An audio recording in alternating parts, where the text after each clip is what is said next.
Hi guys, good evening. Good evening, sir. Chalo, so yesterday we completed with essay number 260 and now we are going to complete this essay 200 का series and start with 300 series also.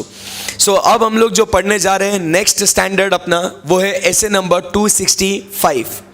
ध्यान से पढ़ना, बहुत छोटा सा standard है, interesting है, मजा आएगा पढ़ने के लिए. बात हो रही है किसके बारे में? essay number 265. बोलो रे कौन सा स्टैंडर्ड? essay number 265. सर ये किसके बारे में बात करता है 265? जरा ध्यान से इसको अच्छे से पढ़ना. It talks about communicating. क्या चीज? The deficiencies. किसके बारे में बात हो रही है? Communicating what? The deficiencies in the internal control to those charged with governance and the management. अब देखना, जैसे कल हम लोग ने जो ऐसे 260 पढ़ा था ना, वो 260 में हमने क्या पढ़ा था? Only communication to those charged with governance. यहां पे बात हो रही है ऐसे 265 में कम्युनिकेशन विद टीसीडब्ल्यूजी. टीसीडब्ल्यूजी के साथ साथ हम लोग किसको कम्युनिकेट कर रहे हैं? मैनेजमेंट को भी. ध्यान से सुनना, बहुत इंपॉर्टेंट बात है. सो ये कम्युनिकेशन दोनों को हो रहा है, टीसीडब्ल्यूजी को भी और मैनेजमेंट को भी. बट क्या कम्युनिकेट हो रहा है? So the point is deficiencies in internal control. क्या कम्युनिकेट हो रहा है? डेफिशिएंसीज. डेफिशिएंसीज मतलब समझते हो क्या होता है डेफिशिएंसीज बच्चों? डेफिशिएंसीज का मतलब होता है द वीकनेसेस, द लिमिटेशंस, बराबर के नहीं, इन द इंटरनल कंट्रोल. तो ये अपने को कम्युनिकेट करना है. ओके, सो यहां पे इसका स्कोप क्या है? Let us try to find out. एक सेकेंड और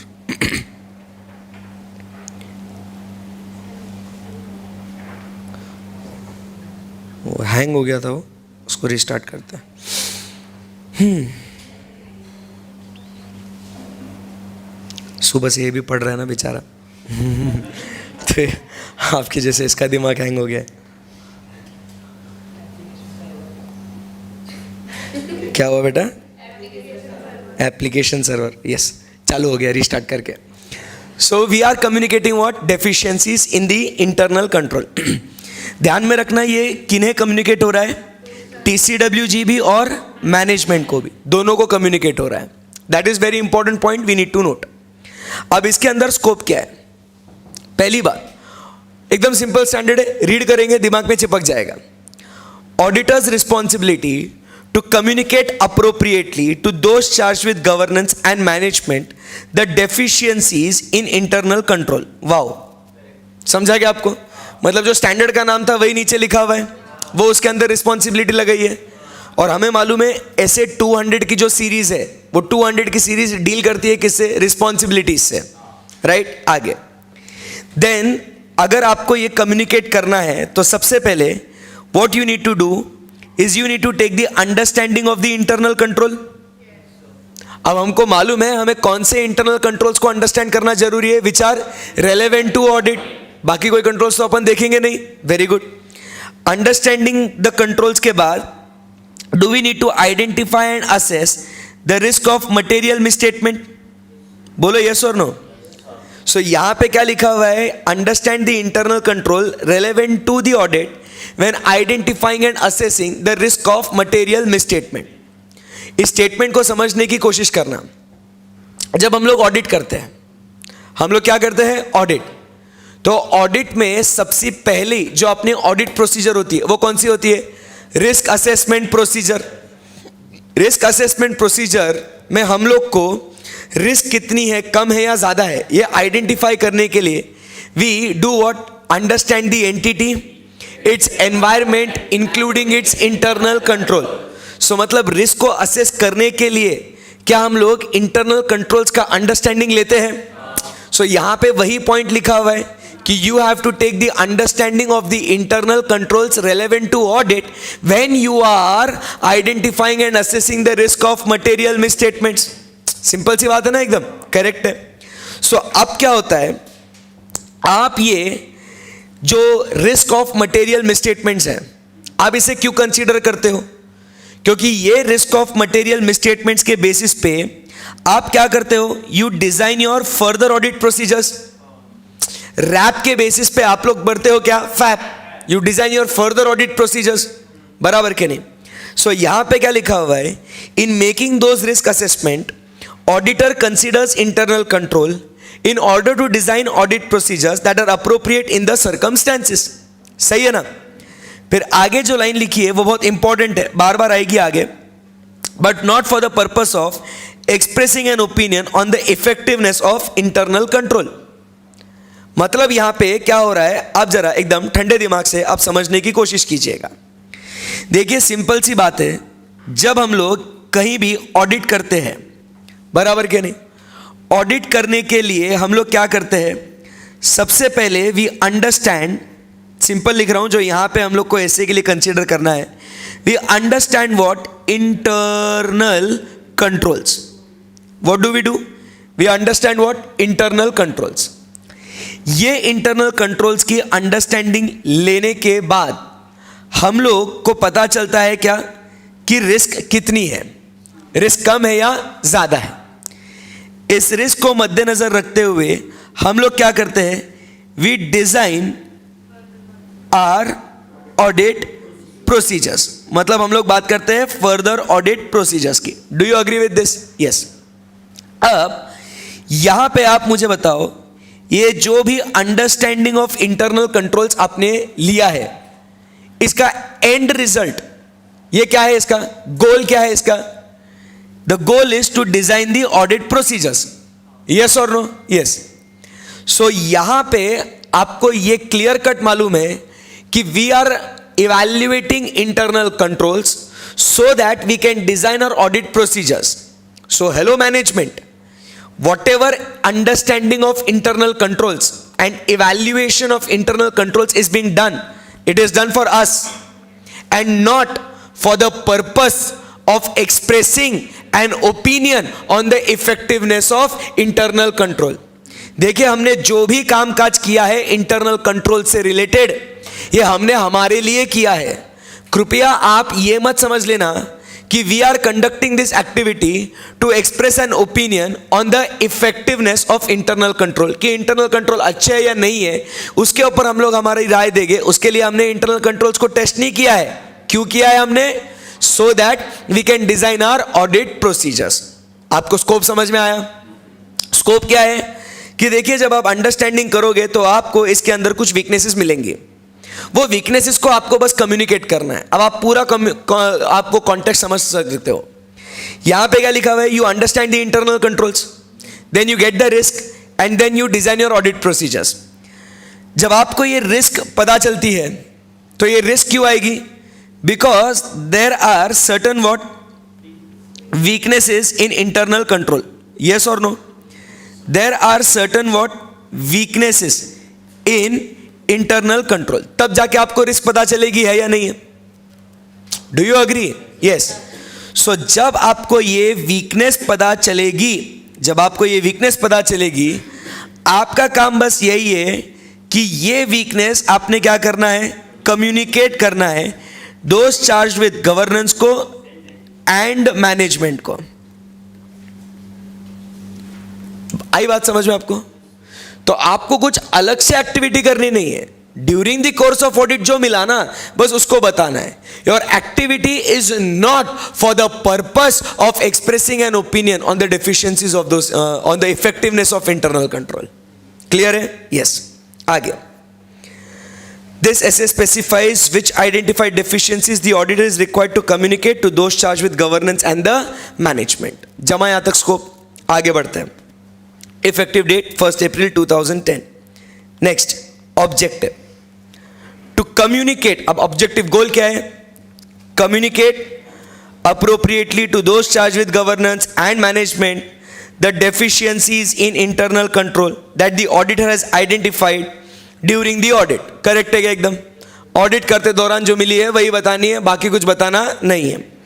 And in the auditor's professional judgment are sufficient importance to merit their respective attentions. मतलब हमारे हिसाब से मैनेजमेंट आपका इन वीकनेसेस पे ध्यान आना जरूरी है, इसके लिए मैं बता रहा हूं. हम लोग कौन से वीकनेसेस बताएंगे जो during the course of audit अपने को मिले हैं? बट सारी वीकनेसेस बताएंगे क्या? नहीं. We will only tell those weaknesses which in the auditor's professional judgment are very important to merit their respective attention, कि उनका उसके ऊपर ध्यान आना जरूरी है. आई बात समझ में? इसके लिए हम आपको बता रहे हैं, तो जरूरत नहीं है बताने की. वो एरिया बहुत इंपॉर्टेंट है. इसके लिए मैनेजमेंट आपका उन वीकनेसेस पे ध्यान आना जरूरी है. हमको वो गलती मिली है, बता रहा हूं आपको.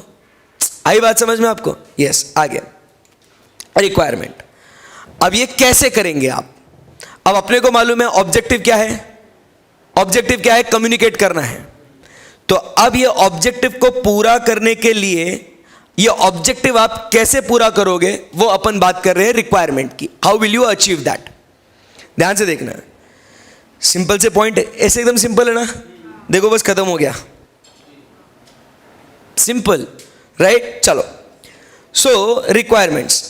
The auditor shall determine whether on the basis of the audit work performed, whether he has identified one or more deficiencies in the internal control. Requirement क्या है?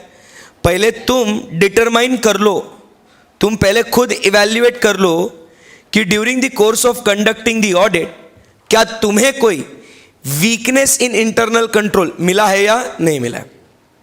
क्योंकि हम लोग स्पेसिफिकली गलतियां ढूंढने के लिए काम करने वाले हैं क्या? Specifically weaknesses in internal control ढूंढने के लिए काम कर रहे हैं क्या? नहीं भाई. ऑडिट करते दौरान जो मिले वो बताएंगे.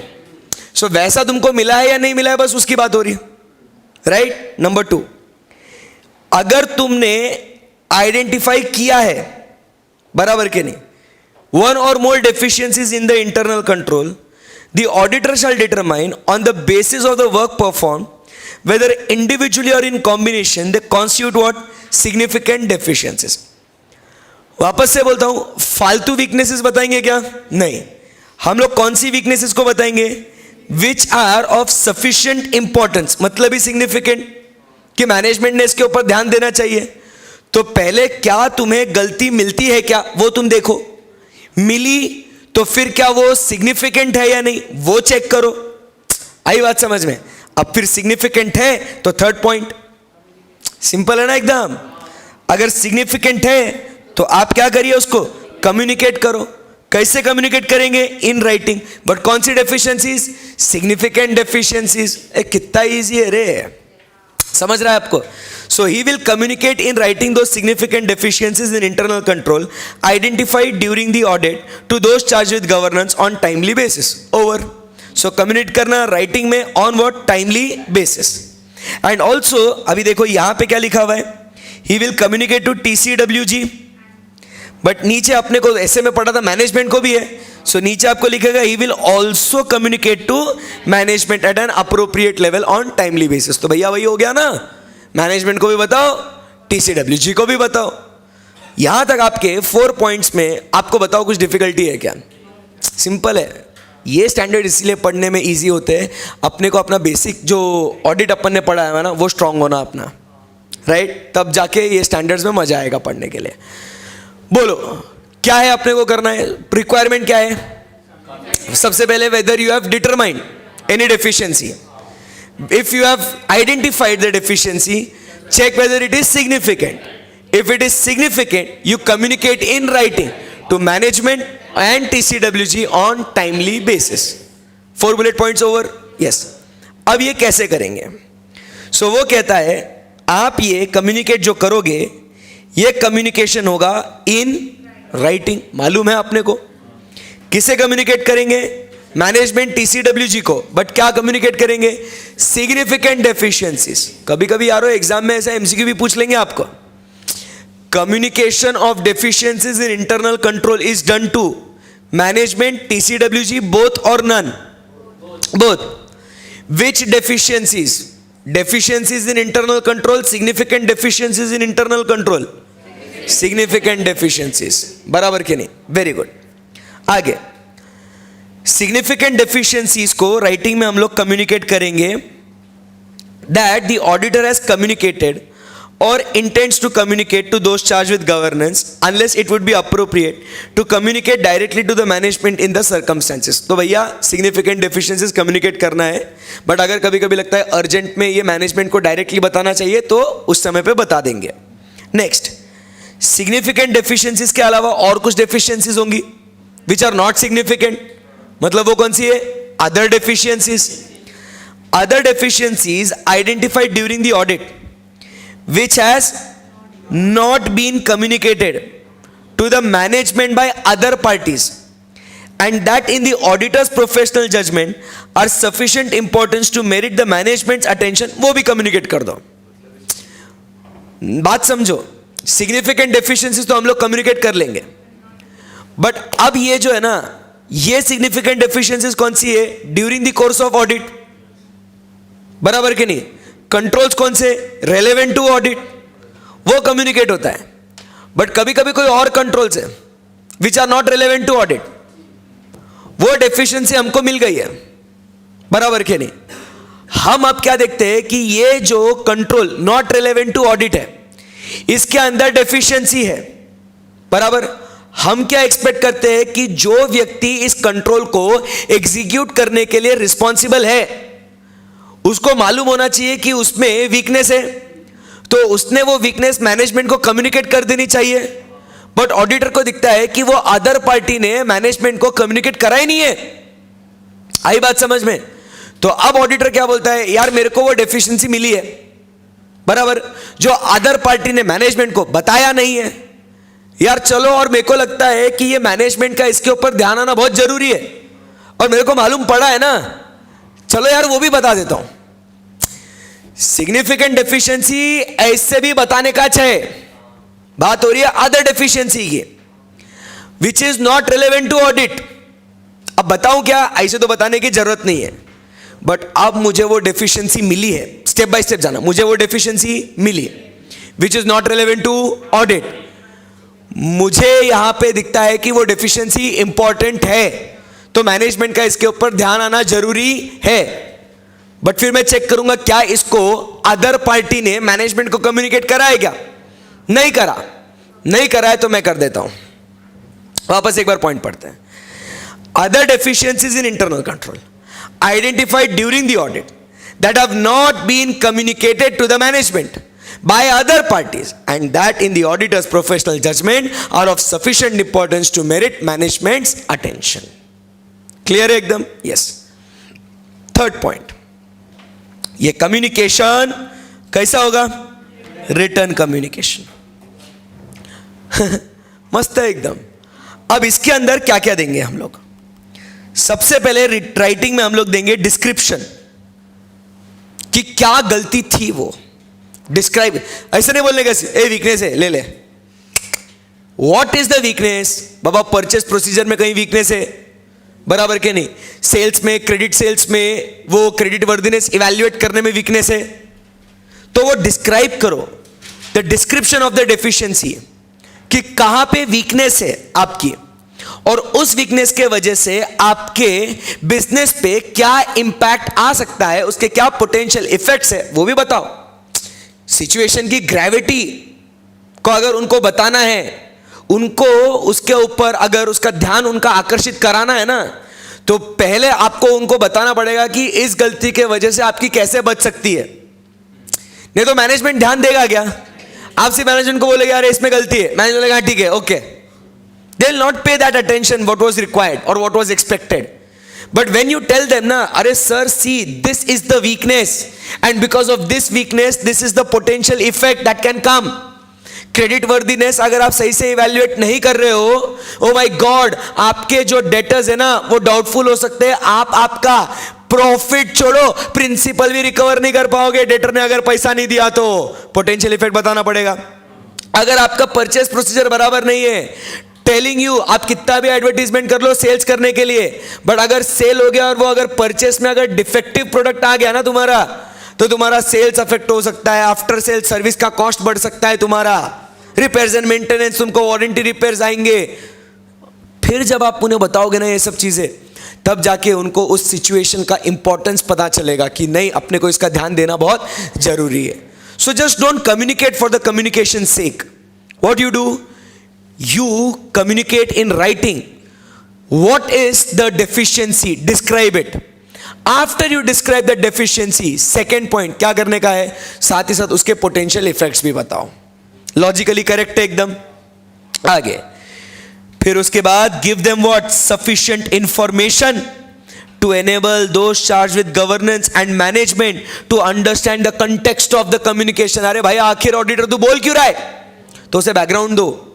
जब मैं कुछ चीज़ें चेक कर रहा था, मुझे ऐसा ऐसा मिला, सी ये उसका इंफॉर्मेशन है, ये डॉक्यूमेंट्स है जिसमें देखो मेरे को दिख रहा है क्रेडिट सेल्स बराबर से इवैल्यूएट नहीं करे, ये पार्टी जो आपने लास्ट ईयर इसको बैड डेट क्लासिफाई कर दिया था, आपने वापस से इसको क्रेडिट सेल कर दिया है.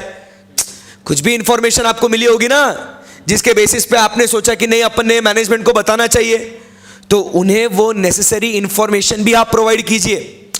पहले वो गलती को डिस्क्राइब करो, उसका क्या नुकसान हो सकता है, उसके इफेक्ट बताओ, बराबर के नहीं. बट तुम ये आखिर किस बेसिस पे बोल रहे हो, बराबर, उसका इंफॉर्मेशन भी दो, सो दैट मैनेजमेंट अंडरस्टैंड कि तुम ये आखिर किस कॉन्टेक्स्ट में बोल रहे हो, आखिर तुमको ये ऐसा फील क्यों हुआ कि I should communicate to them. Give them that base, provide them with that sufficient information. आई बात समझ में? This is the manner in which you have to communicate. ये होने के बाद you explain. सिंपल सी बात है यहां पे. देखिए साहब, the purpose of audit was to express an opinion on the financial statement. हम कह रहे हैं आपसे, हमारा उद्देश्य ऑडिट करने का क्या था? To express an opinion on the purpose of, on the express an opinion on the financial statement. That was our purpose. और ये पर्पस को अचीव करने के लिए हम लोग क्या करते हैं, इंटरनल कंट्रोल्स को कंसीडर करते हैं, बराबर, so that we can design our audit procedures that are appropriate in the circumstances. तो समझ लेना, it is not for the purpose of expressing an opinion on the effectiveness of internal control, बराबर के नहीं. And the matters which are being reported, जो हम आपको बता रहे हैं ना, are limited to those deficiencies that the auditor has identified during the audit and that the auditor concluded are of sufficient importance to merit the management's attention. कुछ पल्ले पड़ा आपको यहाँ पे? नहीं सर. Try to understand. देखो क्या लिखा हुआ है इसके अंदर, जो स्टार्टिंग में पढ़ा था ना स्कोप में, वही लिखा हुआ है. क्या बोलते हैं वो कि देखिए हमने हमारा ऑडिट जो किया ना, वो क्यों किया? To express an opinion on the financial statements. Okay. But when we have to express our opinion, we need to understand internal controls so that we can design our audit procedures. So हमने internal controls की understanding क्यों ली? ताकि हम लोग हमारे audit procedures को design कर सके. सो ध्यान रहिएगा कि it is not for the purpose of expressing an opinion on the effectiveness of the internal controls. आई बात समझ में? उसके बाद और एक लाइन लिखो, जो भी चीजें हमने आपको रिपोर्ट करी है ना, it is limited to only those matters which have been identified during the audit. ये सिर्फ उसी तक सीमित है जो हमने ऑडिट करते दौरान हमें पता चली थी, बराबर के नहीं. बाकी हमने कुछ खास कुछ काम नहीं किया उसका आपके गलतियां ढूंढने के लिए. खत्म ऐसे 265. इजी है क्या एकदम? खलास. Any doubt, difficulty? पूरा ऐसे 265 खत्म. Shall we move ahead now? Yes. So अब यहां से आगे बढ़ते ऐसे 299 which talks about responsibility of joint auditors. बहुत मस्त है ये. दोनों जॉइंट ऑडिटर्स नहीं करते तो नहीं मत करो, दोनों नहीं मत करो. ऐसे 299 आके बताएगा कि उनकी रिस्पॉन्सिबिलिटी क्या है. So we talk about SA number 299, responsibility of joint auditors, the last standard under 200 series. Correct एकदम? Yes. So are you guys ready? एकदम सिंपल है. Yes. So now joint audit क्या होता है मालूम है आपको? जॉइंट ऑडिट जो है, ट्राई टू अंडरस्टैंड, एक यहां पे कंपनी है, एंटिटी बोल लो, कंपनी नहीं बोलेंगे. कौन है यहां पे? There is one entity. अब जब इस एंटिटी का audit more than one chartered accountant firm जब करेगी for same financial year, that type of audit is called as what? Joint audit, right?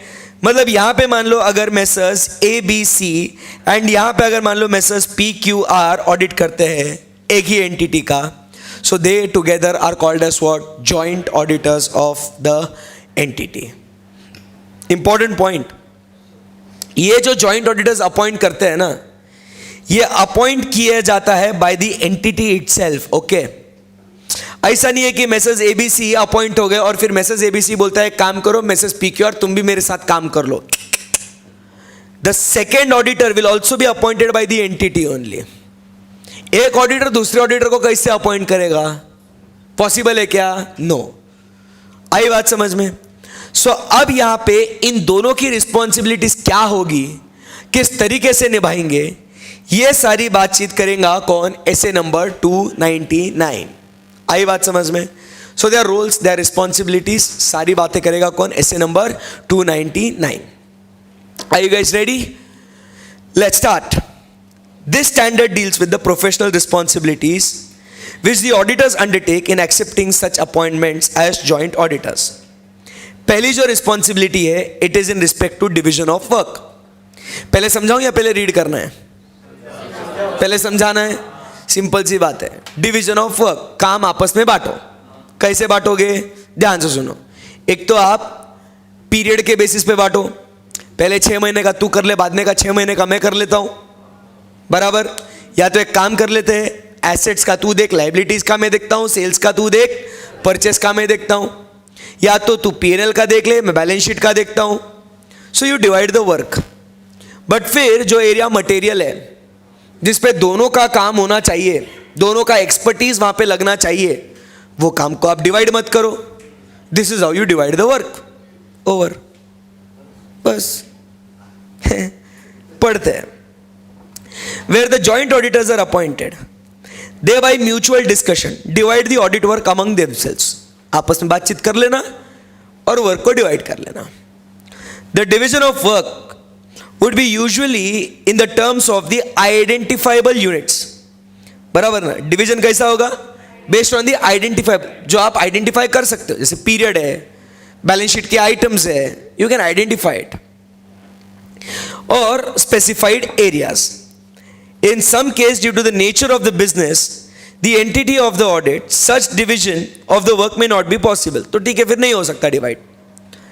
In such situations, division of work may be with reference to the items of assets or liabilities, income or expenditure, or with reference to period of time. यही तो बोला मैंने आपको.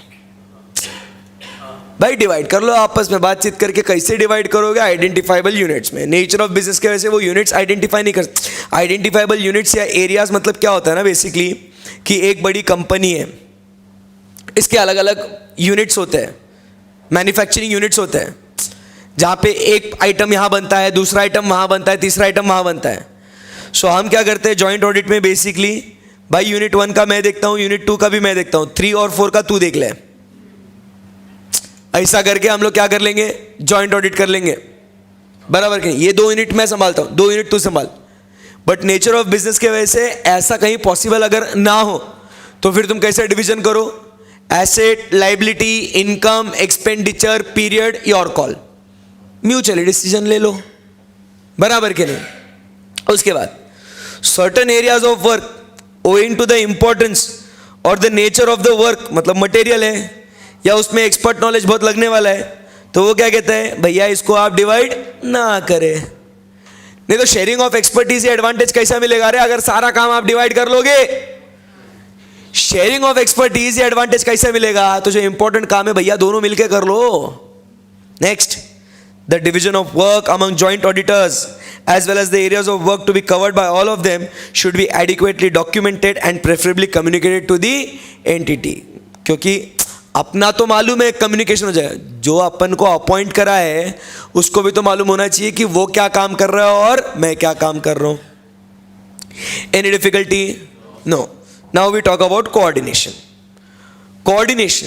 Joint auditor comes across the matters which are relevant to the areas of the responsibility of other joint auditors and which deserve their attention or which require disclosure or require discussion with or application of judgment by other joint auditors should communicate the same to all the other joint auditors in writing prior to finalization of the audit. पल्ले पड़ा कुछ नहीं. जैसे try to understand. अगर आप P&L account देख रहे हो और मैं बैलेंस शीट देख रहा हूं, कभी कभी क्या होता है, एक काम दूसरे से कनेक्टेड होता है. फॉर एग्जाम्पल फिक्स्ड एसेट्स में मैं टाइटल, एग्जिस्टेंस, वैल्यूएशन बराबर देखेगा ही देखेगा, बट डेप्रिसिएशन की बात आ गई तो उतना ही P&L में चार्ज हुआ है कि नहीं, रिपेयर्स एंड मेंटेनेंस हुआ है, वो कैपिटल नेचर का है, रेवेन्यू नेचर का है, वो देखो. सो क्या होता है, एक काम और दूसरा काम, ये दोनों कहीं ना कहीं तो कनेक्टेड होते कि नहीं होते. सो उसमें मुझे वो दूसरे ऑडिटर का उसको वैसा मिल रहा है या नहीं मिल रहा है. भाई कुछ रिपेयर्स थे क्या, ये एसेट है, या वो बोलेगा भाई रिपेयर है यहाँ पे, वो एसेट है क्या वहां पे, बराबर के नहीं. तो उनमें आपस में वो कोऑर्डिनेशन होना चाहिए कि नहीं होना चाहिए, होना चाहिए. सो ये कोऑर्डिनेशन होना जरूरी है. इसके लिए जो भी आपको कम्युनिकेट करना है, you do it before what, finalisation of the report, ताकि उसको भी मालूम हो क्या है क्या नहीं है. Next, relationship among joint auditors. ये रिश्ता क्या कहलाता है, एकदम मस्त है. ये देखो इतना पढ़ने का और ये ऐसे खत्म, 299 एकदम मस्त है रे. राइट, आगे बढ़ सकते हैं यहां से जी. अब एकदम मस्त पढ़ना रिलेशनशिप ऑफ जॉइंट ऑडिटर्स. इसमें कुछ खास समझाने लायक बातें नहीं है, सिर्फ इसको प्यार से एक बार रीड करना है. Each joint auditor is responsible only for the work allocated to him. Do you agree? भाई मेरे हिस्से में जो काम आएगा उसके लिए मैं रिस्पॉन्सिबल रहेगा ना, तेरे हिस्से का जो काम आएगा उसके लिए तू रिस्पॉन्सिबल. सही बात है ना एकदम. कोई दिक्कत है आपको इसमें? नहीं सर. सो यहाँ पे each joint auditors is divide किया था ना काम, जो तेरे हिस्से में आया उसके लिए तू जिम्मेदार, मेरे हिस्से में आया मैं जिम्मेदार. चलो कैसे बिना पढ़े मैं आपसे पूछता हूँ, जो काम डिवाइड नहीं किया उसके लिए दोनों जिम्मेदार. वेरी गुड, क्या बात है यार, गजब. Whether or not he has prepared a separate report on the work performed by him. On the other hand, all joint auditors are jointly and severally responsible for which work? The work which is not divided. For decisions taken by all the joint auditors. देखिए, जो divide किया उसके लिए मैं जिम्मेदार, जो divide नहीं हुआ दोनों जिम्मेदार. जिसके ऊपर दोनों ने डिसीजन लिया दोनों जिम्मेदार boss. Like nature, timing of the audit procedures. It may be clarified that all the joint auditors are responsible only in respect of the appropriateness of the decisions concerning. जितना हिसाब से तुमने डिसीजन लिया उतने उतने के लिए आप रिस्पॉन्सिबल रहोगे. इन रिस्पेक्ट ऑफ, हाँ ये थर्ड वाला पॉइंट जरा इंपॉर्टेंट है, ध्यान लगाना. In respect of matters which are brought to the notice of the joint auditors. Coordination वाली बात हो रही थी ना यहाँ, कभी कुछ बोलना पड़ेगा, उससे कंसल्टेशन लेना पड़ेगा. सो अगर आपने कोई matter which is brought to the notice of the joint auditor by any one of them and on which there is agreement among the joint auditors. इसने मुझे कुछ बोला, किसने, एक जॉइंट ऑडिटर ने मुझे कुछ बोला, सर ऐसा ऐसा है, बोला ठीक है वैसा वैसा है, okay we agree. Depreciation provide किया है सर, इतना इतना है, मैं देखता हूँ हाँ इतना इतना है, we both agree to it. बराबर, पॉलिसी जो डेप्रिसिएशन की बराबर है, yes we agree to it, बराबर कि नहीं सर. प्रेजेंस, वो टाइटल उसका एग्जिस्टेंस है, हाँ है, वैल्यूज करेक्ट है, we both agree to it. Common काम किया वो, it was brought to my notice, I agree to it. इस केस में क्या हो जाएगा, we will be jointly and severally responsible. दोनों रिस्पॉन्सिबल रहेंगे. अपन किसके अंदर का पार्ट पढ़ रहे हैं कि दोनों किसके लिए रिस्पॉन्सिबल रहेंगे, उसके अंदर के ये बुलेट पॉइंट्स है 1 2 3. नहीं समझा? ये 1 2 3 पॉइंट्स किसके रिलेटेड है ये, when both are responsible. So first वाला जो काम डिवाइड नहीं किया है, दूसरा जो दोनों ने डिसीजंस लिए, तीसरा एक ने मेरा कंसल्टेशन लिया, मैंने उसको अग्री किया. अगर मान लो कुछ हो गया उसके अंदर तो कौन जिम्मेदार, दोनों. आई बात समझ में आपको? Yes.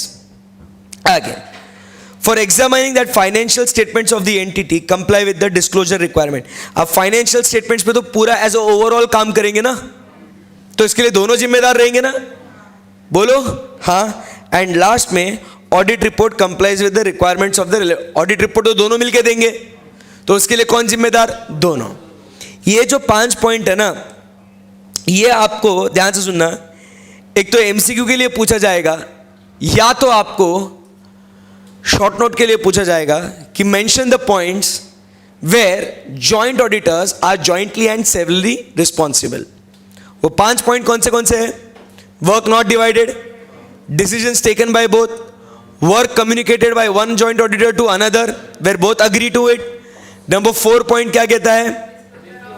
Disclosure in the financial statements and audit report as per the relevant statute, जिसपे दोनों का काम है. आगे बढ़ते हैं. Next, if any matter above, कौन सा 5 points में के, कोई भी matter has brought to the attention of the entity or other joint auditor after audit report, the other joint auditor would not be responsible. भाई खत्म. देख, सिंपल सी बात.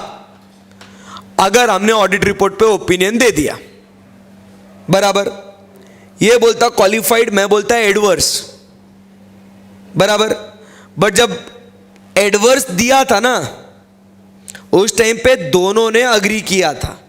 बाद में आके जब ये बोलेगा ना, और नहीं सर क्वालिफाइड था, ऑडिट रिपोर्ट दे दी, अब मेरा तो क्वालिफाइड ओपिनियन था, चुप बे, अब दोनों रिस्पॉन्सिबल रहेंगे. ऑडिट रिपोर्ट इश्यू करने के बाद तो आगे कुछ बोलेगा वो नहीं जमेगा. बात समझ रहे ना मेरी आप? So if any matter is brought to the notice of the auditor, बराबर, other auditor after the report, कोई वैल्यू नहीं है उसका, बराबर के नहीं, बोलो यस और नो? यस. तो उसके लिए तू रिस्पॉन्सिबल रहेगा करके. जमी क्या बात? पहले लाया तो दोनों रिस्पॉन्सिबल है, बाद में लाया तो मैं रिस्पॉन्सिबल नहीं है उसके लिए, अकेला रिस्पॉन्सिबल नहीं है. नहीं समझे आप? मैं अकेला रिस्पॉन्सिबल रहूंगा क्या बाद में? नहीं, बराबर, दोनों रिस्पॉन्सिबल रहेंगे. It is the responsibility of each joint auditor to determine the nature, timing and extent of the audit procedures applied by the auditor in each area. The issues such as appropriateness of using test checks or sampling should be decided by each joint auditor. Clear है? आगे. In case of the large entity where there are several branches, including those audited by the branch auditors, the branch audit report or returns may be scrutinized by different joint auditors in accordance with the allocation of the work. कुछ पल्ले पड़ा? नहीं. ध्यान से सुनना. Joint audit और branch audit ये concept अलग अलग है. ध्यान से समझने की कोशिश करिएगा. जॉइंट ऑडिट और ब्रांच ऑडिट में डिफरेंस क्या है? देखिए दोस्तों, जब हम लोग ब्रांच ऑडिट करते हैं तो ये एंटिटी है, ये इस एंटिटी की ब्रांच है, ठीक है. अब ये ब्रांच का ये ऑडिटर देता है रिपोर्ट, और ये रिपोर्ट इशू करता है किसको? इस एंटिटी के ऑडिटर को, बराबर के नहीं? ये इसे कंसीडर करके audit report of the entity as a whole बनाएगा. He will prepare an audit report of the entity as a whole. Correct है ना? Yes. So this is the difference between the entity auditor and the branch auditor. Correct है? जब हम लोग joint audit करते हैं, so ये यहाँ पे वही entity, but अब यहाँ पे 2 firms audit कर रहे हैं. मान लो एक है मेसर्स ABC और दूसरा है मेसर्स PQR. जब ये लोग ऑडिट रिपोर्ट देंगे ना, सो ये ऑडिट रिपोर्ट जो है ये दोनों मिलके देंगे. आई बात समझ में? यहां पे ब्रांच वाला सिर्फ ब्रांच पे रिपोर्ट देगा, बराबर के नहीं? बट ये जो ऑडिटर है ये कंपनी एज अ होल पे रिपोर्ट देगा. बात जमी यहां तक आपको? बोलो ना हाँ या ना? हाँ. बट ये जब जॉइंट ऑडिटर्स है, ये एंटिटी एज अ होल पे रिपोर्ट देंगे, करेक्ट है। अब यहां पे क्या होगा, मान लो ये ब्रांच ऑडिटर एंटिटी को रिपोर्ट देता है, मतलब किसको देगा, इन दोनों को देगा ये। तो ये दोनों इस ब्रांच रिपोर्ट को कंसीडर करेंगे, दोनों कंसीडर करेंगे कि नहीं करेंगे, बोलो ना, दोनों इस रिपोर्ट को कंसीडर करेंगे। बट कंसीडर करेंगे कितना, किसके हिसाब से, इन accordance with the allocation of work, उसके हिस्से में जो पार्ट आता है उससे रिलेशन में ही वो ब्रांच रिपोर्ट को कंसीडर करेगा, एंड फिर जाके दोनों ओवरऑल रिपोर्ट देंगे। फिर ओवरऑल रिपोर्ट तो दोनों को देना है, इसके लिए तो वो जॉइंट और सेवरली रिस्पॉन्सिबल है उसके लिए। बट जब ब्रांच रिपोर्ट आती है तो ब्रांच रिपोर्ट अपन ने अपने हिस्से में, अपने बाटे में जितना काम आता है ना, उससे रिलेटेड अपन ने कंसीडर करना है। आई बात समझ में, क्लियर एकदम, यस। वापस पढ़े वो पॉइंट, हाँ।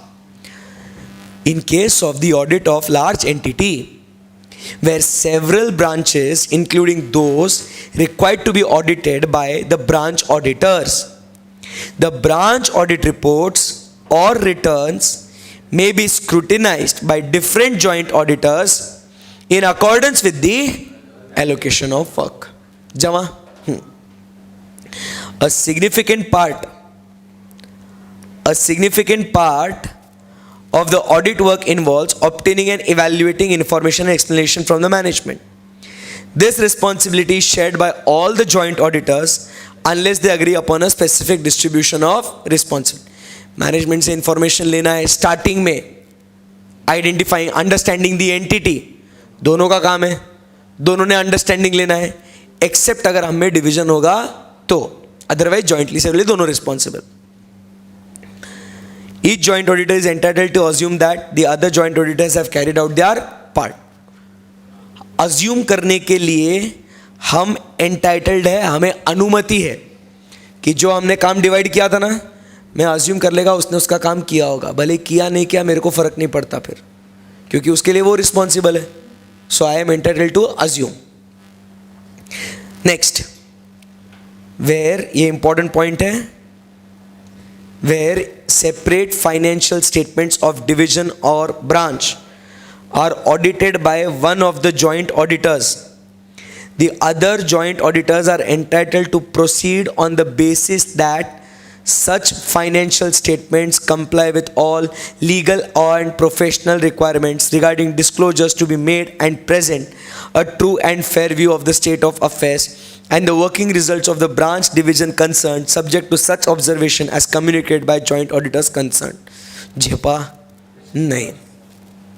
कभी कभी क्या होता है, this one of the joint auditor can also be the branch auditor, हो सकता है ना। So this other joint auditor, क्या लिखा हुआ है, अभी जो बात हो रही देखना, मान के चलो एग्जाम्पल फिर पढ़ेंगे। PQR जो है ये ब्रांच ऑडिटर है। PQR कौन है, PQR ब्रांच ऑडिटर भी है and also one of the joint auditor.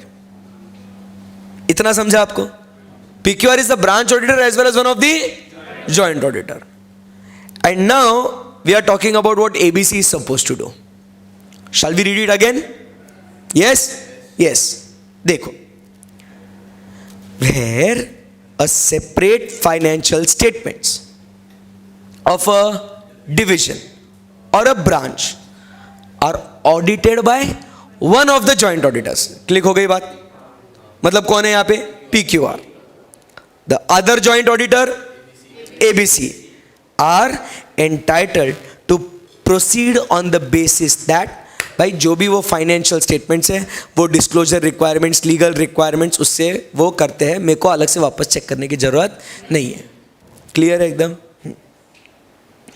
Reporting responsibilities, another very important. अब होता क्या, पहले मैं समझाता हूं फिर रीड करना। होता क्या है, you are one joint auditor, I am one joint auditor, we together give what, a report on the entity's financial statements.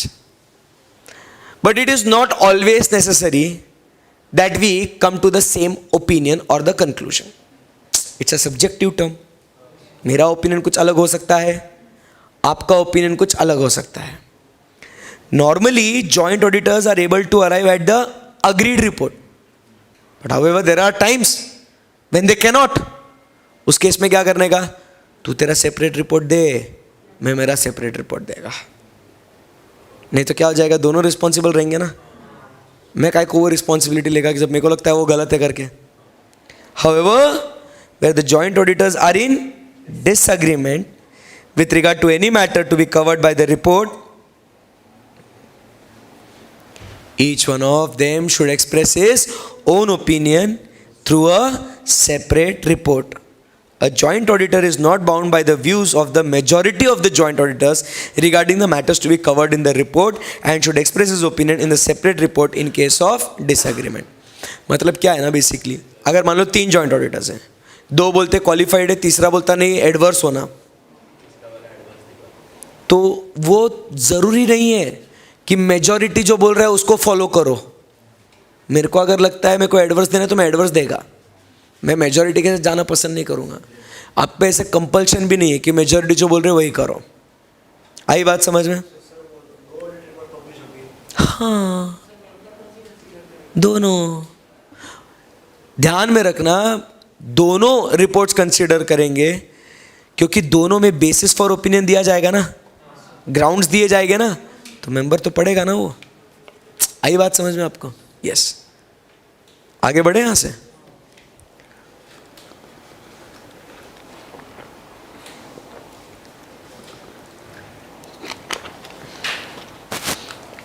Okay,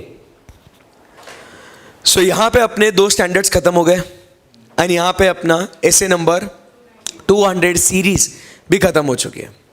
we study 200, 210, 220, 230, 240, 250, 260, 265 and 299. 10 standards अपने खत्म हो चुके हैं. Now we go to next series, that is 300 की series. याद दिला देता हूं, 300 की सीरीज किसके बारे में बात करती है? आपको याद नहीं होगा, इंट्रोडक्शन आप भूल गए होंगे. सो ये अपना general principles and responsibilities 200 to 299 खत्म हो चुका है. Now we talk about risk assessment and response to those assessed risk. ये अपन बात करेंगे फ्रॉम 300 टू 499. अब नया सीरीज 300 और 400 का. करेक्ट है एकदम? यस. सो आइए दोस्तों, 200 की सीरीज खत्म करने के बाद अब प्रस्थान करेंगे 300 की सीरीज, जो आपने रेगुलर क्लास में पढ़ ली है. तो मैं इसको 300 को थोड़ा फास्ट पढ़ाऊंगा क्योंकि 300 planning is covered at both the levels, final as well as what, inter and IPCC. ध्यान से, planning and audit of financial statements. 300 talks about what? Planning. याद भी कैसे करने का इसको? वो 300 मूवी आई थी ना एक, मालूम है क्या आपको? स्पार्टन्स, बराबर कि नहीं? राइज ऑफ एन एम्पायर, वो 300 का सेकंड पार्ट था. सो उसमें वो 300 लोग है ना लड़ने को जाते. जिसने नहीं देखा आज होमवर्क, ट्रेलर देखना घर जाके, पिक्चर मत देखना, टाइम नहीं है इतना अपने पास. Your homework is to watch the trailer of the movie 300. उसमें 300 लोग लड़ने झगड़ने जाते हैं. वो पर्शियन किंग या ऐसे कुछ तो भी होता है वो. तो सिर्फ 300 लोग जाते हैं लड़ने के लिए against a huge army of lakhs of people. मस्ती देखा क्या उनने? 300 लोग सिर्फ, बट वो भारी लड़ते वो लोग, बराबर कि नहीं? दे प्लान द ऑडिट, बराबर कि नहीं? They plan the audit and then they fight. आई बात समझ में? देयरफॉर यहां पे हम लोग क्या देख रहे हैं कि यहां पे 300 वो उस मूवी से इंस्पायर हुआ है. प्लानिंग समझेगा आप लोग? वो कैसे जाते लड़ने के लिए? प्लान करके. इसके लिए मैंने बोला इंस्टीट्यूट को, यार I am very much impressed by that movie, therefore you give ऐसे 300 a name of what? Planning. एक सेकेंड है,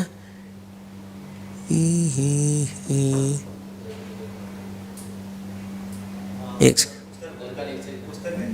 मालूम मेरे को, मैं होशियार है थोड़ा. 2 मिनट, थोड़ी तो इज्जत दे. हाँ कर ले देखो. Okay okay. So let's go ahead now.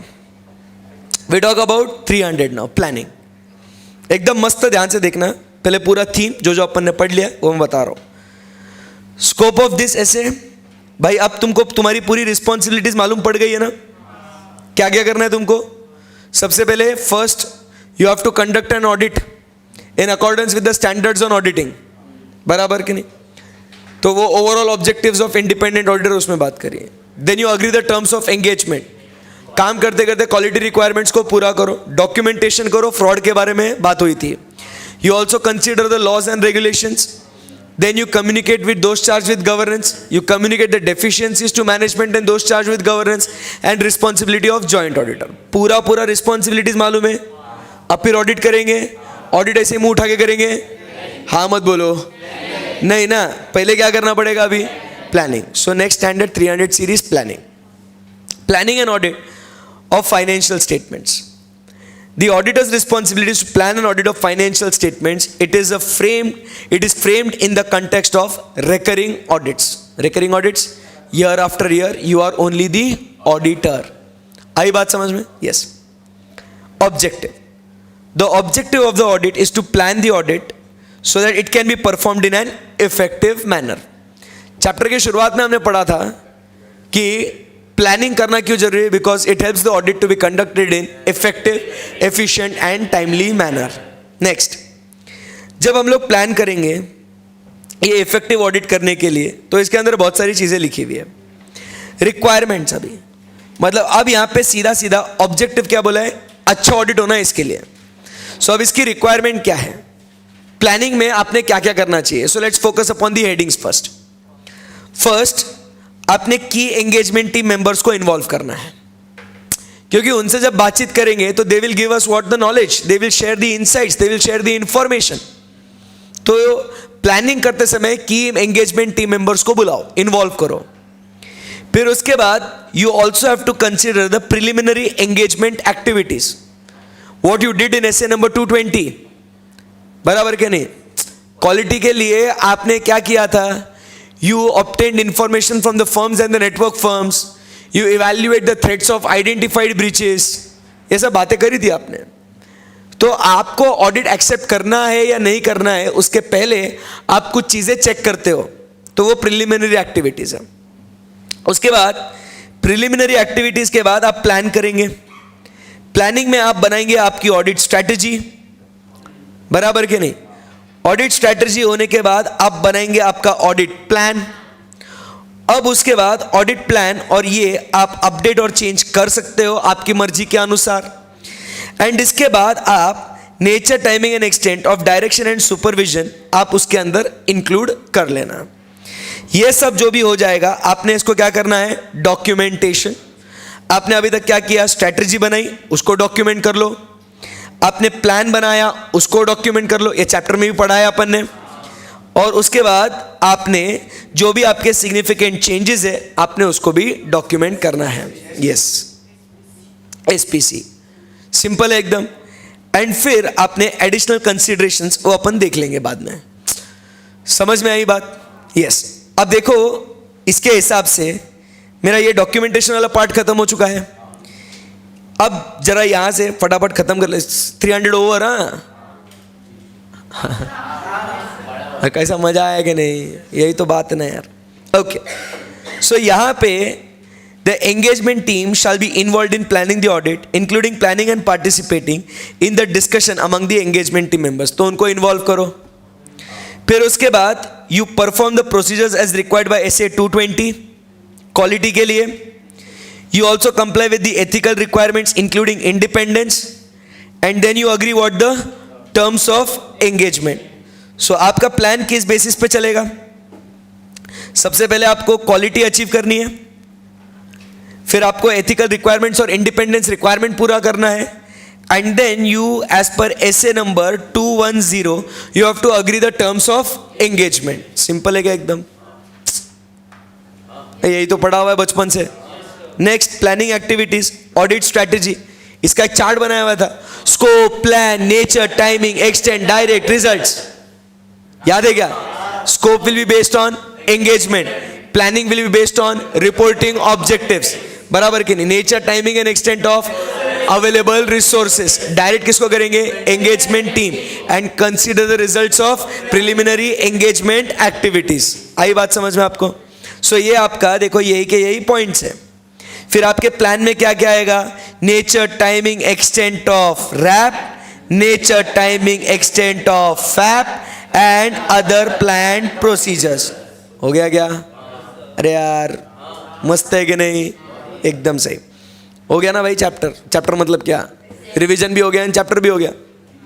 Next, समझ रहे ना कौन सी चीज क्या पढ़नी है, कब पढ़नी है? बहुत मजा आता है, ये फटाफट खत्म हो जाती है बातें। रेगुलर लेक्चर्स का फायदा बहुत होता फिर इसमें। Additional considerations in initial audit engagements, performing procedures as per SA 220 and communicating with the predecessor auditor where there has been a change of the auditors, which is the ethical requirement. कोई भी नया audit accept करने के पहले आपने क्या करना है? प्रीवियस ऑडिटर से कम्युनिकेट करना है, because as per schedule 1 part 1 clause 8 you have to communicate with the previous auditor. That is the requirement. इसी के साथ अपना एसे नंबर 300 ओवर। आज का दन दन दन फिनिश हो रहा सर, मजा आ रहा है यार। छोटे छोटे स्टैंडर्ड्स एकदम सिंपल है एकदम। यस, अब बड़ा स्टैंडर्ड आ गया, नजर लग गई सर, है ना? So now we talk about another very important standard, SA number 315। नाम ही जितना बड़ा है तो भैया स्टैंडर्ड का बड़ा होना तो बनता ही बनता है ना, बराबर के नहीं? So SA number 315, identifying and assessing किसको? Risk of material misstatement. ध्यान में रखना, risk of material misstatement class में भी पढ़ाया है। Control risk plus inherent risk is together called as risk of material misstatement. तो उसकी बात हो रही है। ये कैसे होगा possible? Through understanding the entity and its environment, बराबर कि नहीं? बोलो yes. This is what is SA number 315। नाम बहुत इंपॉर्टेंट है, ध्यान में रखना। कभी भी एसे का नाम और नंबर भी आपको याद करना बहुत जरूरी है। एमसीक्यू के लिए ऑप्शन नहीं है यारो आपके पास, बराबर के नहीं? सो किस में भी क्या पूछेंगे आपको, बोलेंगे नाम है भैया, और या तो वो कंटेंट डालेंगे, बराबर के नहीं? That the audit should be conducted in accordance with the standards on auditing is said by which standard? 200, 300, 500, 700? 200। 300 is planning बाबा, अभी तो पढ़ाना रे। एंड 200 का नाम क्या है? Overall objectives of independent audit and conduct of audit in accordance with the standards. इसका मतलब सिंपल बेसिक क्वेश्चन, बराबर के नहीं? एक नंबर वेस्ट हो गया ना आपका। ऐसे सवाल आ सकते हैं आपको। आई बात समझ में?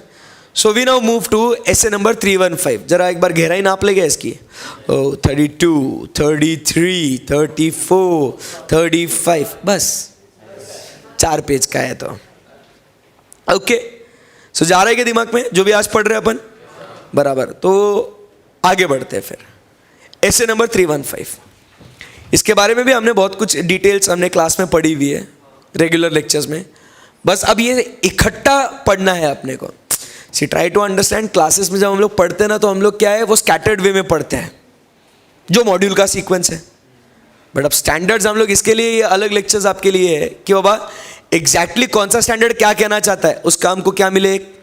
कंसोलिडेटेड पार्ट एक जगह मिल जाए, तो हम लोग को अलग अलग बुक में पढ़ने की जरूरत नहीं है। So we study this. Scope of this SA deals with the auditor's responsibility. ये फटाफट निपटा दे इसको। Deals with the auditor's responsibility to identify and assess the risk of material misstatement through understanding the environment, its including the entity and its internal control. To understand the entity, its environment and internal control. आगे बढ़ सकता हूँ यहाँ से। Next, objective. To identify and assess the risk of material misstatement. But remember, whether due to fraud or error. But जो हमने एसे 240 में पढ़ा था ना, we are concerned with misstatements. Which misstatements? Which are material misstatements but caused because of fraud. ऐसे 240 का वो था। यहाँ पे भैया जो भी रिस्क ऑफ मटेरियल मिसस्टेटमेंट है, चाहे वो फ्रॉड का हो या एरर का हो, बट वो कहां पे 2 लेवल्स पे रिस्क आ सकती है, eight the financial statement level and the assertion level. मालूम है ना आपको? सो आपको आइडेंटिफाई और असेस करना है यही रिस्क ऑफ मटेरियल मिसस्टेटमेंट को। हर स्टैंडर्ड में आपको 2 बातें कॉमन नजर आएगी, ध्यान में रखना। एक है उसका ऑब्जेक्टिव और दूसरा है उसका रिक्वायरमेंट। हर बार यही होगा कहानी कि इस ऑब्जेक्टिव को अचीव करने के रिक्वायरमेंट्स क्या है। गोल देंगे, वो गोल को अचीव करने के लिए स्टैंडर्ड आपको पूरा पूरा प्रोसीजर देगा। हर स्टैंडर्ड का एक कॉमन फीचर है, ठीक है? Okay, so you have to identify and assess the risk of material misstatement, whether due to error और फ्रॉड, फर्क नहीं पड़ता, फ्रॉड हो या एरर हो, बराबर के नहीं। वो कहां पे आ सकती है risk of material misstatement? At financial statement level और assertion level. Very good. Through understanding the entity, its environment, including its internal control, thereby it provides a basis for designing and implementing the responses to the assessed risk of material misstatements.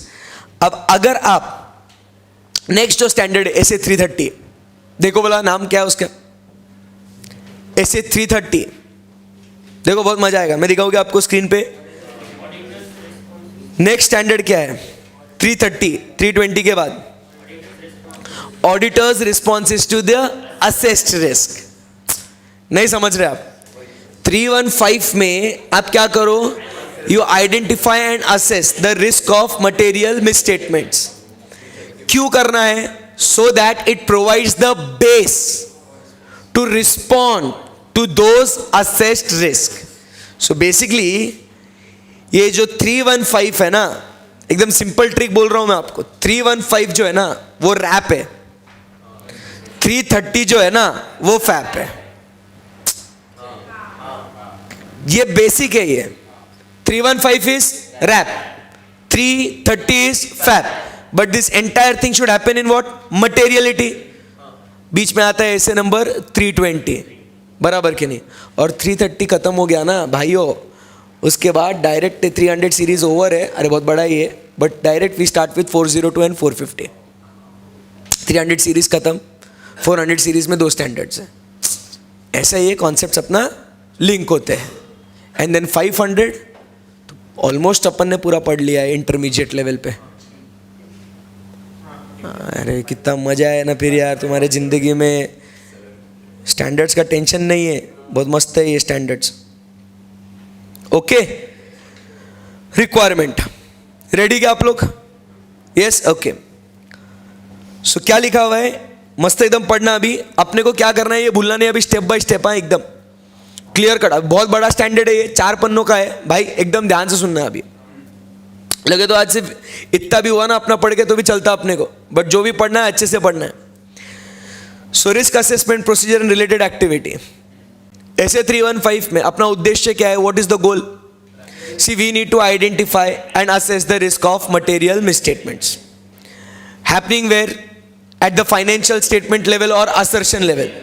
Doesn't matter whether वो because of error और fraud, बराबर? So how to identify this risk is the main question. So how will you identify that risk? So you have to do what? To identify the risk, you have to do RAP. 330 में response is what? FAP.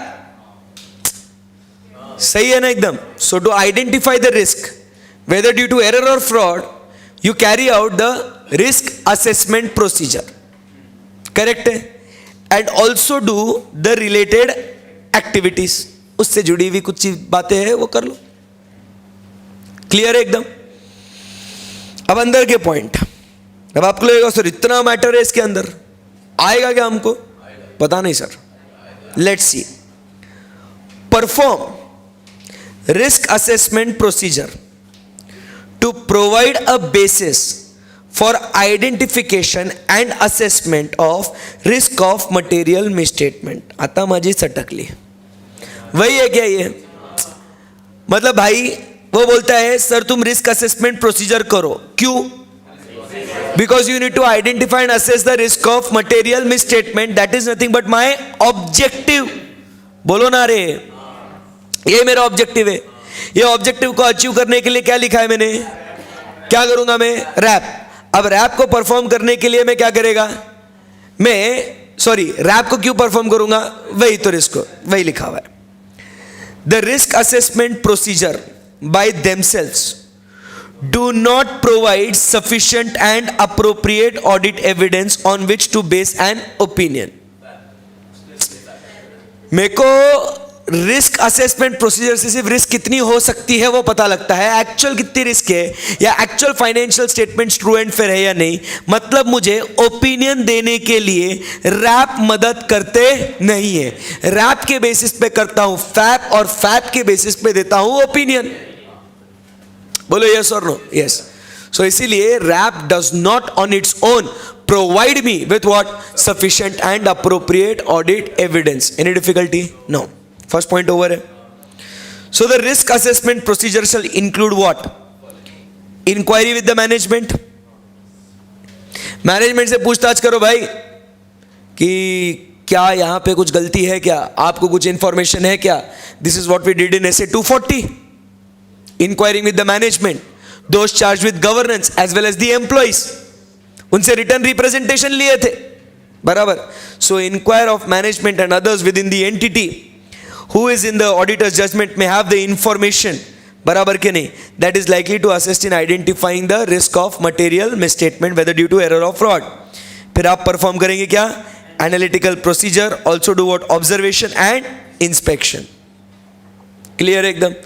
इससे आप क्या कर सकते हो, risk है या नहीं उसका पता लगा सकते हो। पूछताछ करो, हाँ, एनालिटिकल प्रोसीजर, हाँ, analytical procedure is what, one of the methods so that we can use to find out whether risk are there और not. Try to understand what do we do in analytical procedure, we do the comparison और identify the relationships, बराबर कि नहीं, with the prior period anticipated information और the industry information, with financial to financial और financial to non financial. But अगर कहीं पे mismatch है, गारंटी है क्या कि कहीं मिसमैच होना जरूरी है करके, बोलो ना, कहीं गारंटी है क्या कि मिसमैच होना नहीं, but it gives you what, an indicator, an idea that कुछ तो गड़बड़ हो सकती है। फॉर एग्जाम्पल, मान लो मेरे पास अगर कार है तो रिपेयर्स एंड मेंटेनेंस का खर्चा आना बनता कि नहीं बनता, दैट्स अ रिलेशनशिप। बट अगर मान लो रिपेयर्स एंड मेंटेनेंस है ही नहीं, फिर नॉट नेसेसरली कि रिपेयर्स एंड मेंटेनेंस हो, बट आपका वहां पे ध्यान जाता है ना, so it gives you an idea ना कि यहाँ पे कुछ गड़बड़ हो सकती है, that is it gives you a risk indicators. So therefore you use analytical procedures also, you observe, you inspect certain documents to find out whether risk is there और नॉट। क्या किया अभी तक अपन ने, रैप परफॉर्म किया, वो perform किया so that we can identify the risk of material misstatement. RAP के अंदर क्या किया, ऑब्जर्वेशन, इंस्पेक्शन, एनालिटिकल प्रोसीजर्स और इंक्वायरी करी, बराबर के नहीं। Next point, the auditor shall consider whether information obtained from the auditor's client, the auditor shall consider whether the information obtained from the auditor's client acceptance or continuance process is relevant to identifying the risk of material misstatement, acceptance and continuance process। ये हम लोग SA 220 में भी करे थे, regular syllabus में हमने इसके बारे में बात भी करी थी। याद दिलाता हूं, SA 220 में भी क्या बात करी थी, SA 200 में भी बात करी थी इसके बारे में। We have to check what, before we communicate acceptance and communicate, we have to check the integrity of the owners, those charged with governance, बराबर के नहीं। Number 2, the capability of the engagement team, याद आ रहा है कुछ ऐसा, तो वो जो बातें है ना, you also have to consider, और उसमें जो आपको आपके क्लाइंट से जो इंफॉर्मेशन मिली है, बराबर, that will also give you an idea कि whether risk is there or not।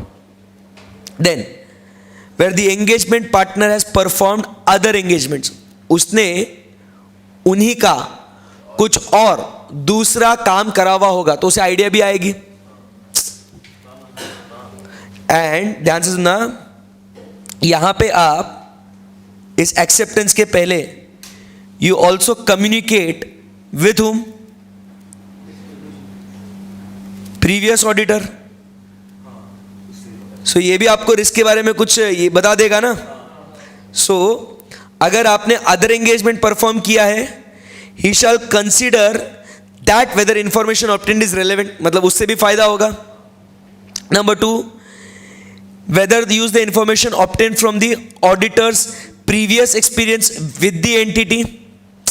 पिछली बार मैंने, आपको याद है क्या, प्रायर एक्सपीरियंस नहीं याद आ रहा आपको? अरे एंटिसिपेटेड रिजल्ट का नहीं आ रहा हूं मैं यहां, वो एनालिटिकल प्रोसीजर में। अरे वही एक्सेप्टेंस और कंटिन्यूएंस में, integrity of the owners, management, those charge with governance, बराबर, ability of the engagement team, फिर प्रायर एक्सपीरियंस, अपना कुछ घटना हुआ था क्या इनके साथ कुछ, वही बात हो रही ना यहाँ। From the audit process performed in the previous audits. उसके बाद the auditor shall determine whether changes have been occurred since previous audit. Then the engagement partner and the other engagement team shall discuss the susceptibility of the entity's financial statements to material misstatement, कि क्या भाई इसमें गलतियां हो सकती है या नहीं। Then the engagement partners shall determine the matters to be communicated to engagement team are not involved in the discussion। जो नहीं थे उनको भी इन्वॉल्व कर लो। सिंपल है। रिस्क को असेस करने के लिए आपने क्या क्या किया? पहले रिस्क असेसमेंट प्रोसीजर किया so that you can identify the risk, but we all know this itself does not provide you with sufficient and appropriate audit evidence to form an opinion. Number 2, what you will do, you perform the procedures like analytical procedures, observation, inspection and inquiry। फिर आपको ये risk मौजूद है या नहीं ये पता लगाने के लिए आप क्या करोगे? नंबर 1, एक्सेप्टेंस एंड कंटिन्यूएंस के टाइम पे जो इंफॉर्मेशन मिली उसको कंसीडर करेंगे। आपने कुछ और काम किया होगा उन्हीं के साथ, वो कंसीडर करेंगे। आपका प्रीवियस एक्सपीरियंस आप वो यूज करेंगे, और जो डिस्कशन हुआ था अपने आपस में एंगेजमेंट टीम मेंबर्स के बीच में कि क्या इनमें मटेरियल मिसस्टेटमेंट आ सकती है क्या, बराबर कि नहीं, वो अपन देखेंगे। आई बात समझ में आपको? यस। फिर ये रिस्क असेसमेंट प्रोसीजर करने के बाद अब हम अंडरस्टैंडिंग लेंगे entity, its environment including its internal controls. अब सीधा सीधा रेगुलर लेक्चर का नॉलेज, एंटिटी एंड एनवायरमेंट में relevant industry, regulatory and other external factors including applicable financial reporting framework, nature of the entity in terms of its, वो ऊटी बोला था, operations, ownership and governance structure, types of investments, how it is structured and how it is financed। फिर उसके बाद entities, objectives and strategies, entities selection and application of accounting policies and entities financial performance। अरे कुछ याद आता है क्या? relevant industry का मतलब वो क्या बोलते हैं उसको, वो ऑटोमोबाइल, स्टील किस में है, वो इंडस्ट्री, टेक्सटाइल, पेट्रोलियम। फिर उनका रेगुलेटरी रिक्वायरमेंट से भी ट्राई कौन है भाई, and the financial reporting framework, मतलब शेड्यूल 3 या बैंक्स के लिए अलग उनका 3rd शेड्यूल, बराबर वैसा। फिर उनके ऑपरेशंस की, उसमें वो क्या करते हैं, कौन ओनर है, type of investment and how it is finance and how it is structured. फिर उनके अकाउंटिंग पॉलिसीज, उनके ऑब्जेक्टिव स्ट्रैटेजीज एंड उनका फाइनेंशियल परफॉर्मेंस, इसकी अंडरस्टैंडिंग लेनी है। उसके बाद एंटिटीज इंटरनल कंट्रोल, कौन से इंटरनल कंट्रोल्स, सो ऑल दो मोस्ट, नहीं ये ध्यान में पढ़ा हुआ ही है, although most controls are relevant to audit which are likely to relate to financial reporting, but not all controls that relate to financial reporting are relevant to audit। Correct एकदम? Yes। Then nature and extent of understanding the controls relevant to audit, you remember components of internal control? हाँ है क्या ये 5 point? अरे यार sir क्या मजा आ रहा है यार, मजा आ रहा है कि नहीं? 1 नंबर। फिर उसके बाद बात करेंगे, अभी क्या किया अपन ने, सबसे पहले हमने क्या किया, रिस्क असेसमेंट प्रोसीजर करी, रिक्वायरमेंट के स्टेप बाय स्टेप पॉइंट्स इकट्ठा करो। सबसे पहले हमने क्या किया, रिस्क असेसमेंट प्रोसीजर करी, वो होने के बाद वी टुक दी अंडरस्टैंडिंग। अब अंडरस्टैंडिंग होने के बाद अब एक्चुअली हम लोग ढूंढेंगे कि रिस्क ऑफ मटेरियल मिसस्टेटमेंट है या नहीं। आई बात समझ में? So this risk of material misstatement can be present where, at the financial statement level और at the assertion level. For the purpose क्या करेगा वो, अब ध्यान से पढ़ना। He will identify the risk throughout the process of obtaining understanding through the process, वो actually होना चाहिए। तो ये रिस्क को कैसे आइडेंटिफाई करेगा? By obtaining understanding of the entity, its environment, including its relevant internal controls that relate to the risk and considering the class of transaction account balance which has been affected. So basically first जो standard का नाम है वही करना है। उसके बाद identify होने के बाद सेकेंड काम क्या करना है, असेस। आइडेंटिफाई कर लिया, अब असेस मतलब उसका इंपैक्ट कितना गहरा है, क्या वो फाइनेंशियल स्टेटमेंट्स को मटेरियली अफेक्ट करता है या नहीं। That is identify the assess risk and evaluate whether they relate more pervasively to the financial statements as a whole and affect many assertions. मतलब वो परवेसिव है या नहीं, वो आपको चेक करना है, क्योंकि उसके बेसिस पे आपको क्वालिफाइड देना है या एडवर्स देना है, वो आपको ओपिनियन देना पड़ेगा ना। So you identify and assess the risk and then evaluate whether it pervasively affects the financial statements as a whole and affects many assertion. उसके बाद आप उसे रिलेट करो, कंपेयर करो to what can go wrong. What do we mean by what can go wrong is inherent risk, कि क्या क्या गलत हो सकता है। अब उससे रिलेट करो उसको कि वैसे वैसे वो गलती है या नहीं। Taking into account the relevant controls that auditor intends to test and then consider the likelihood of the misstatement including the possibility, क्योंकि अपने को सैंपल बेसिस पे करेंगे तो बार बार हो सकता है नहीं हो सकता, आप वो चेक करो और फिर उसका मैग्नीट्यूड के बाद वो पोटेंशियल मिस स्टेटमेंट देख के फिर आप आपका ओपिनियन देना। Consider the likelihood of misstatements, including the possibility of misstatements, whether the potential misstatement is of a magnitude that could result into what? Material misstatement. फिर अब जब वो material है, फिर देखेंगे वो pervasive है या नहीं है, उसके basis पे अपन अपना opinion देंगे। Now you understood how the flow comes. So first you identify the risk. कैसे identify करोगे? By understanding the entity, its environment, including its internal control. Then we will assess the risk, evaluate whether it pervasively affects or not. उसके basis पे हम लोग क्या check करेंगे? Relate it to the what can go wrong, that is inherent risk, and check the controls which you need to test. फिर हम लोग को जो रिस्क मिली, यहाँ पे क्या कर रहे हैं, हमने ये रिस्क को आइडेंटिफाई किया ना, ये एक्चुअल में मिली अपने को, बराबर के नहीं।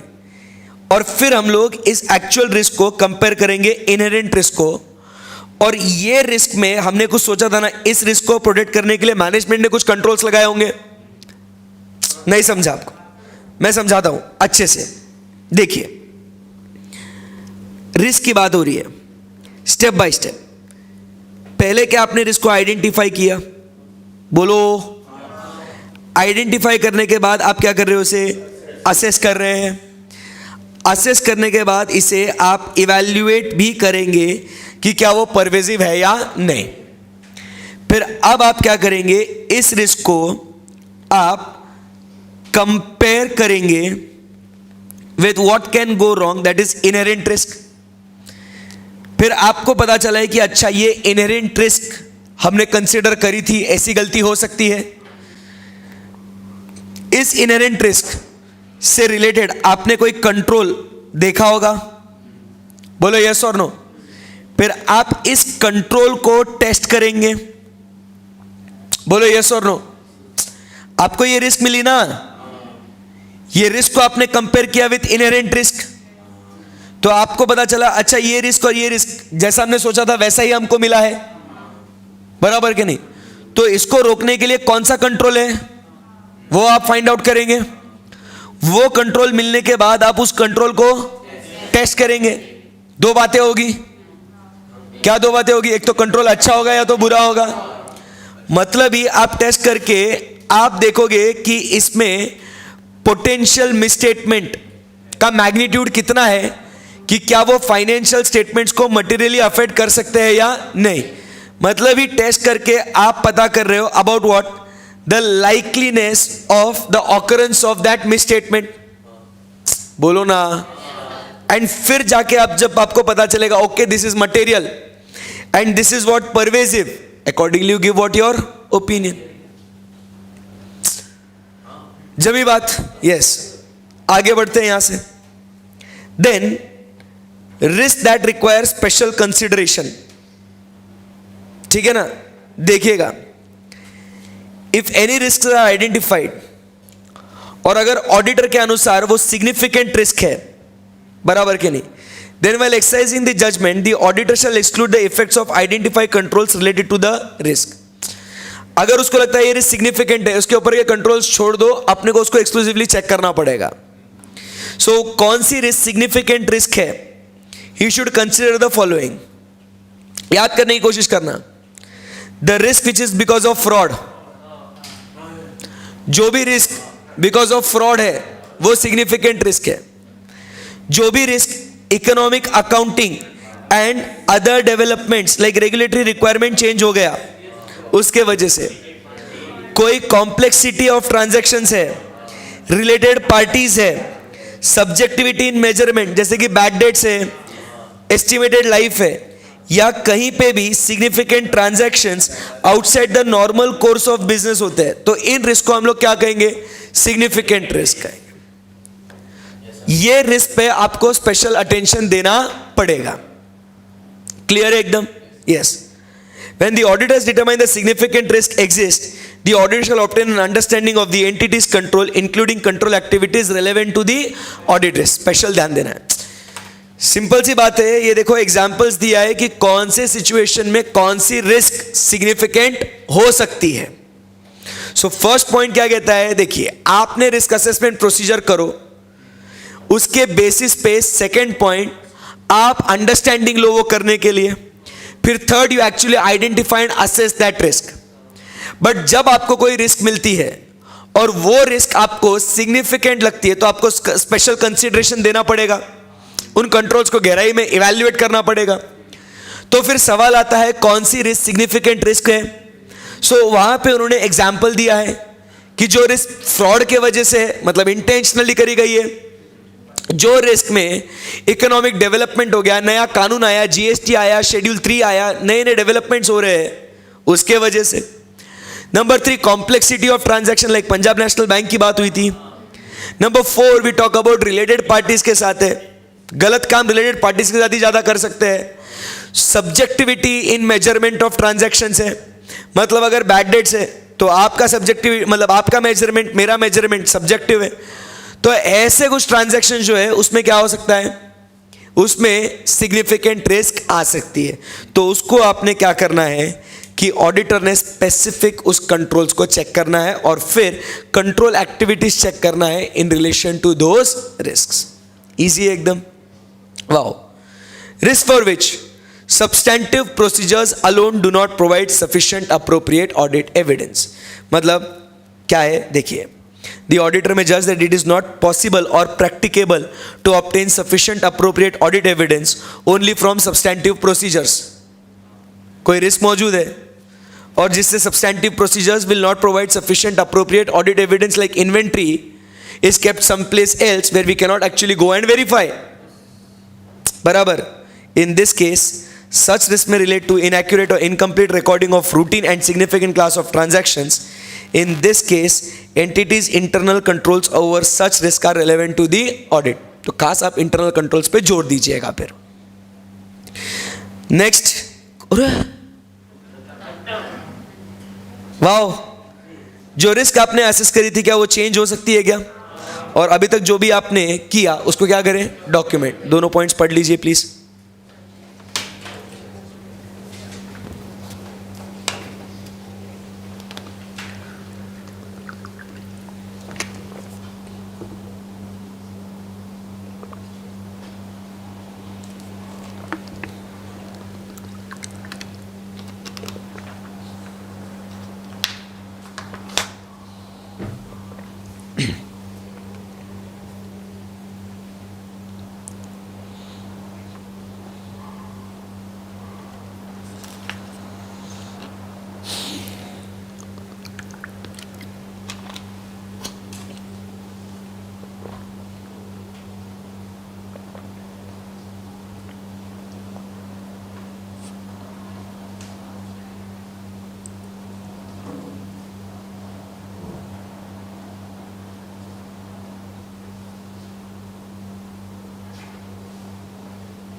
ओवर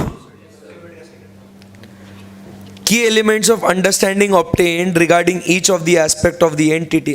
अरे वो जो पिरामिड था ना, उसके अंदर के जो आपको क्रूशियल पॉइंट्स लगते हैं ना, वो कंपोनेंट्स के पॉइंट याद है क्या? इंफॉर्मेशन सिस्टम्स, उसके बाद entities risk assessment procedure, identify, estimated significance, assess the likelihood of its occurrence and control activities, that is action. उसके बाद तो वो पूरे उसके अंदर जो आपको की एलिमेंट्स लगते हैं ना, वो आप सब क्या करो, उसको डॉक्यूमेंट करो. आई बात समझ में? यस. सो 315 इजी है क्या? एकदम सिंपल है एकदम. यस. सो 320 पढ़ना है आज के लिए. बस क्या छोटा है स्टैंडर्ड, कोई बात नहीं, बट कल पढ़ लेंगे. तो आज एक दिन में क्या हो जाएगा, एक भी स्टैंडर्ड झेपेगा नहीं आपको फिर. ठीक है. So tomorrow we will complete 300 and 400 वाला series. So be prepared. So 320, 330, 402 and 450 next standards in the line, we will complete that. Okay, चलो, thank you very much, bye bye, take care.